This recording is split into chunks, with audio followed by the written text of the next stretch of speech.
They set her up as a joke on a blind date, but the single dad CEO froze everyone by proposing. Before we continue, please tell us, where in the world are you watching from? We love seeing how far our stories travel. Come on, Emily, you seriously don't have any plans this Friday? Megan's voice was playful, but her smirk gave away something else. There's this charity gala downtown. Lots of important people, good food, open bar, and maybe, just maybe, a cute guy for you. Emily looked up from her computer, blinking behind her glasses. Me? At a gala? Megan, the fanciest thing I own is a 5-year-old dress that's seen better days. Megan laughed, waving her hand dismissively. Oh, don't worry about that. You'll look fine. Actually, you have to come. I already told someone I was bringing a friend who's single. A blind date kind of thing. Emily's stomach twisted. A blind date? Megan, why would you? Relax, Megan interrupted, leaning against her desk. You'll thank me later. The guy's loaded, charming, and looking for someone real for a change. You might hit the jackpot. Emily sighed. She didn't care about jackpots or money. She cared about honesty, kindness, things she hadn't seen much of lately. But a small part of her, the part that still believed in second chances, whispered that maybe this was a sign to stop hiding and actually show up for her own life. Friday came too fast. Emily stood in front of her mirror, staring at her reflection in the simple navy blue dress she'd ironed 3 times just to get it right. She let her curls fall naturally and dabbed on a little lip gloss. You can do this, she whispered to herself, forcing a small smile. When she arrived at the downtown hotel, the lights outside glittered against the evening sky, and luxury cars lined the valet entrance. Inside, the ballroom felt like another world. Gold chandeliers, live music, and people dressed in suits that probably cost more than her rent. Emily clutched her purse tighter and scanned the room, searching for Megan.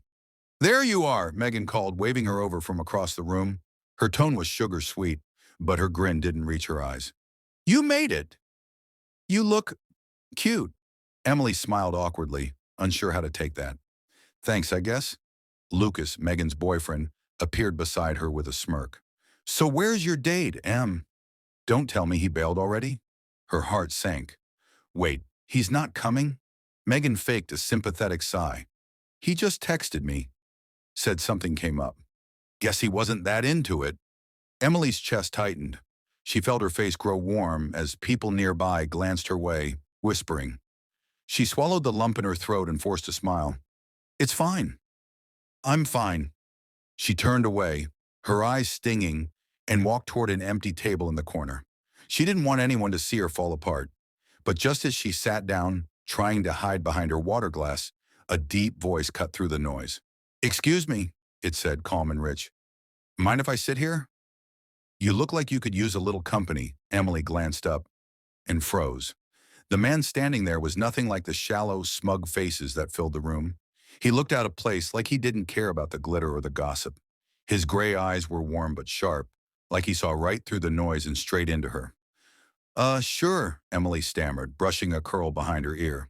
It's a free seat. He smiled faintly as he sat down. Ethan Walker, he said, extending his hand. Emily Carter. Well, Emily Carter, he said, leaning back with a grin.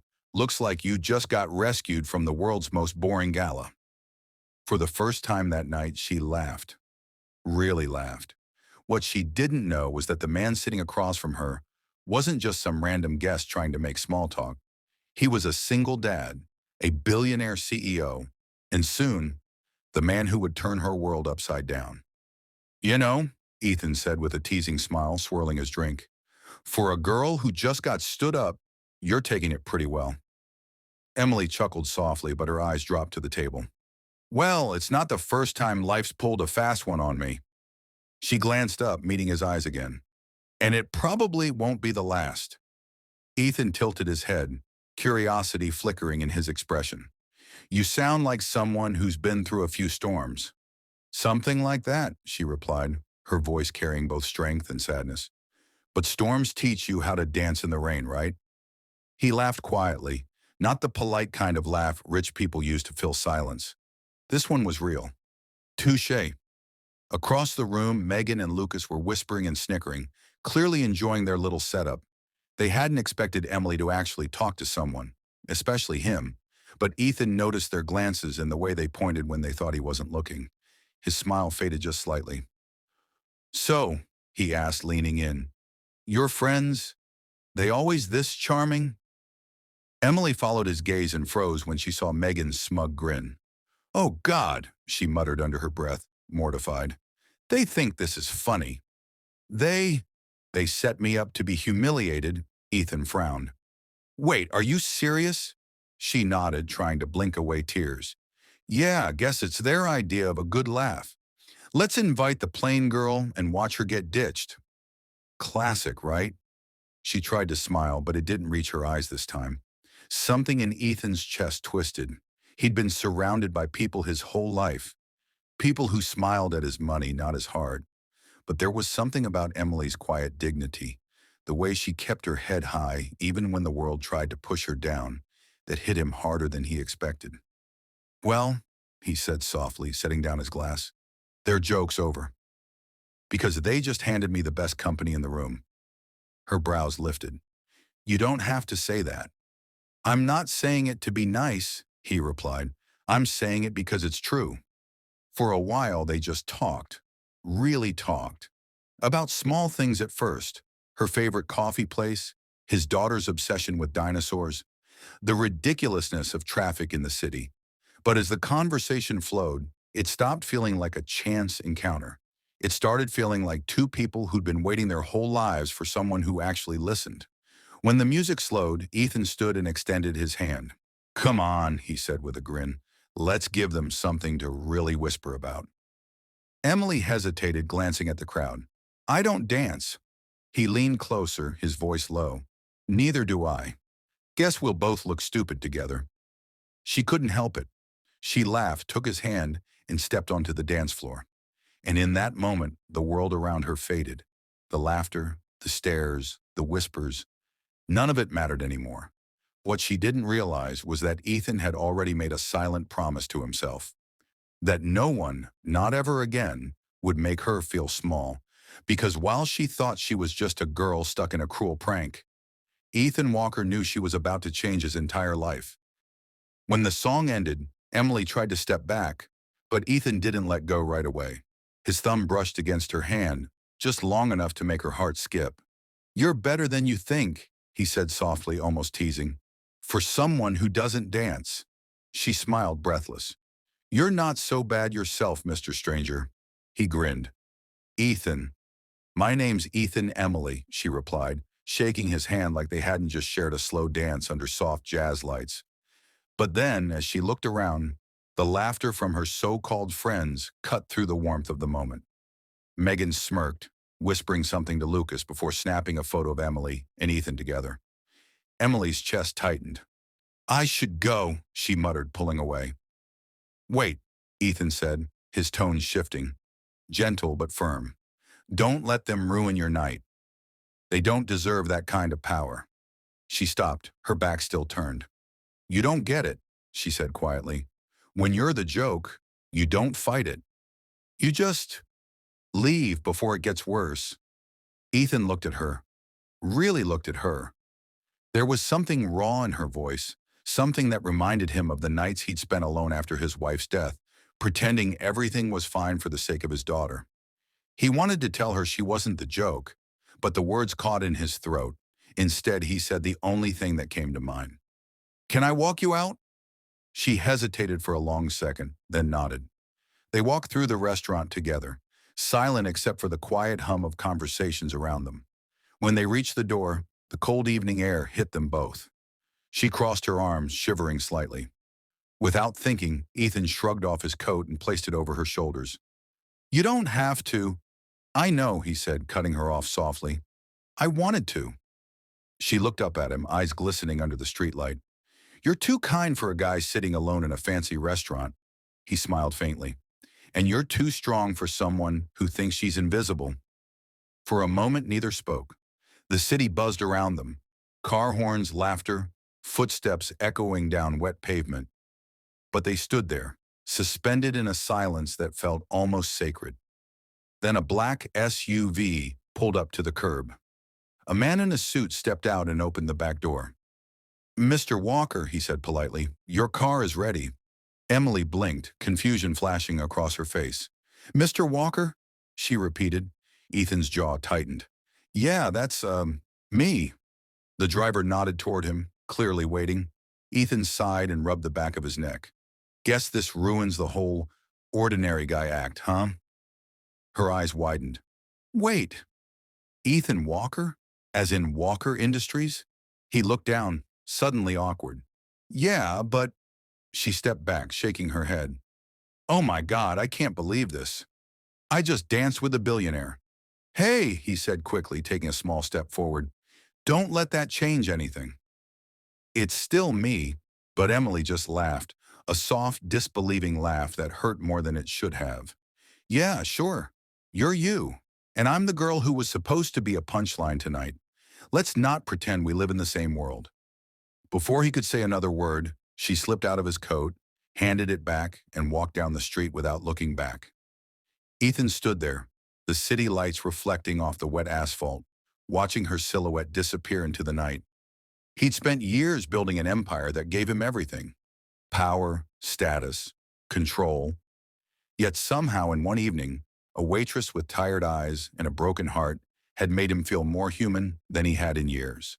And as his driver quietly said, "Sir, shall we go?" Ethan whispered almost to himself, "Not yet."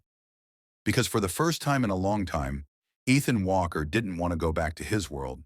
He wanted to find hers. 3 weeks had passed since that night. 3 painfully long weeks. Ethan Walker had closed multi-million-dollar deals faster than it took him to sign a dinner bill.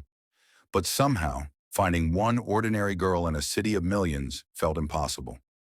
Every morning, his assistant handed him folders, partnership offers, contracts, investor briefs, but his mind was stuck replaying a single image. Emily's eyes under that streetlight, hurt but defiant, as she walked away. He'd told himself to forget her. CEOs didn't chase strangers. They didn't lose sleep over women they'd met once. But every time he saw a coffee shop waitress smile or heard soft laughter at a restaurant, he looked up, just in case. One Friday morning, fate finally decided to play its hand. Ethan had an early breakfast meeting at a small family diner, the kind of place that smelled like fresh waffles and burnt coffee. He liked that, the simplicity, the realness of it. As he stepped inside, his phone buzzed. He ignored it, but then through the low chatter and clinking cups, he heard a familiar voice, a soft one, nervous but polite. "Good morning. Welcome to the blueberry table. Can I get you something to drink?" His head snapped up. There she was. Emily. Her hair was tied in a messy ponytail, and her apron had the restaurant's logo stitched across the front. She looked tired, maybe a little thinner, but still had that quiet spark, the kind that drew him in without trying. For a second, Ethan froze. What did you even say to the woman who made you feel alive again? Then vanished. "Coffee," he finally said, his voice lower than usual. "Black." Please. Emily glanced up, and froze too. Their eyes met, and for a moment, the world just stopped. She blinked, disbelief flashing across her face. "Mr. Walker?" "Ethan," he corrected softly. "Please, just Ethan." Her lips parted like she wanted to say something, but she quickly caught herself and nodded. "Right. Ethan. Coffee. Got it." She spun around and hurried toward the counter like her life depended on it. He watched her go, a small, amused smile tugging at the corner of his mouth. She hadn't changed, still nervous, still unfiltered, still real in a world full of people pretending to be perfect. When she came back, she set the cup down carefully, avoiding eye contact. "You shouldn't be here," she said under her breath. He leaned forward slightly. "Why not?"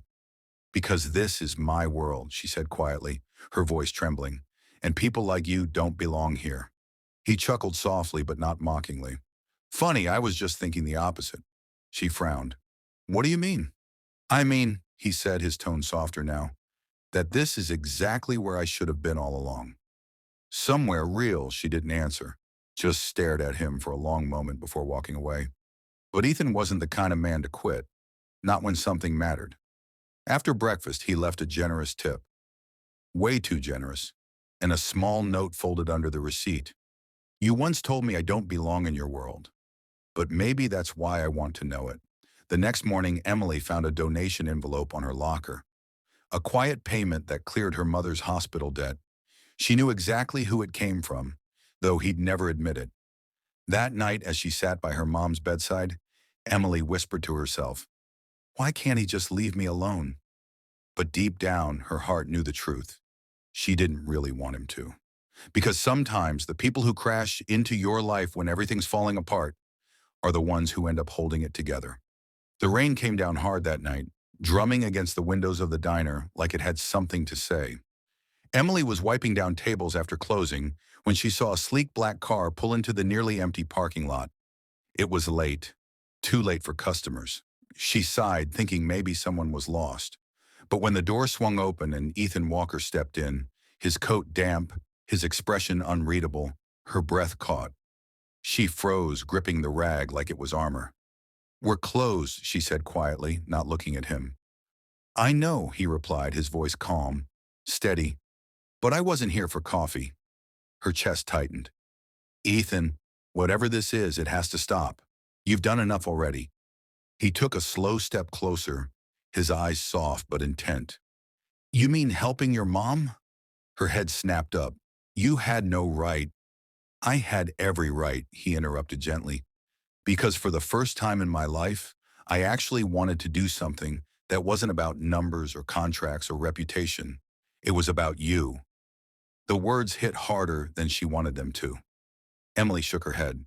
"You don't even know me. You're a CEO, Ethan. You live in a world full of luxury cars and champagne meetings. I live paycheck to paycheck, hoping the electric bill doesn't get cut off. You don't belong here." He gave a small, sad smile. "Maybe not, but you belong in mine." She blinked. "What?" "You think I'm here because I need to save someone," he said, his voice low, carrying the weight of truth. "But the truth is, you're the one who saved me, Emily." She didn't move, didn't breathe. The diner lights hummed above them, the only sound between words that felt too heavy to touch. He continued, stepping closer until his voice softened to a confession. "Before that night, I hadn't laughed in months. My life was perfect on paper, but empty as hell in reality. You reminded me what it felt like to care, to notice the small things again, the way you looked at that little girl in the restaurant like she mattered, the way you didn't flinch when you thought I was nobody. You saw people, Emily, not power, not status. People." Tears welled in her eyes, though she blinked them back quickly. "You don't understand. People like me don't end up with people like you."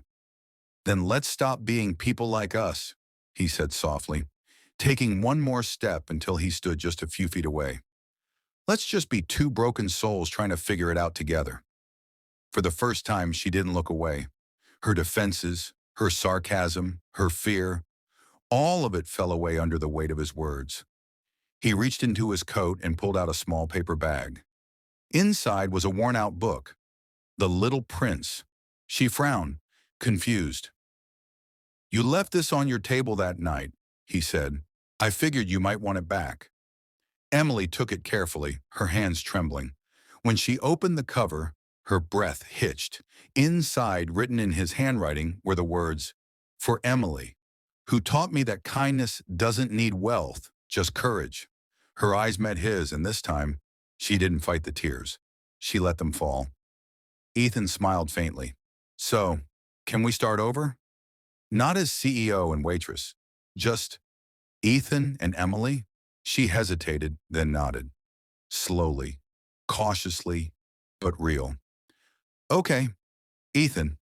He exhaled, relief flashing across his face before he smiled. The kind of smile that felt genuine, rare. Outside, the rain finally stopped. The world was quiet, and for once, neither of them wanted to run. Because sometimes life doesn't give you the story you planned. It gives you the one you never knew you needed.